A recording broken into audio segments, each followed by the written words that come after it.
Hello বন্ধুরা, কেমন আছো সবাই? তো আমি পাপড়ি চলে আসলাম নতুন একটা ভিডিও নিয়ে।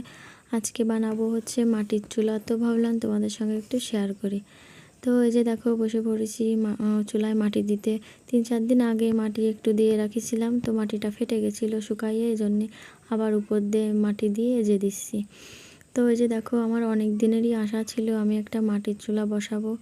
তো এতটাই আশা ছিল, আমার কাঠটাও অনেক গুছানো হয়ে গেছে। প্রায় 6-7 মাস ধরে আমি কাঠ গুছাচ্ছি। গ্রামের বাড়ি থাকি, তো গ্রামের বাড়ি থাকলে যদি একটা মাটির চুলা না থাকে তাহলে কেমন করে হয় বলেন তো। আরও আমরা অনেকেই জানি কাঠের চুলা রান্নাটা স্বাদ বেশি হয়। যাই হোক, এই যে দেখো কথা বলতে বলতে অনেকটাই আমার আজা হয়ে গেছে। আর এই আরও একটা কথা হচ্ছে, এই মাটির কাজ যত দিন বেশি বেশি ধরে করবা তত মাটিটা বসে ভালো সুন্দর হয় কাজ। তো আবারও বসবানি, আরও কাজ আছে, তো তোমাদের সঙ্গে শেয়ার করবানি। এ পর্যন্ত টাটা সবাইকে, ভালো থেকো।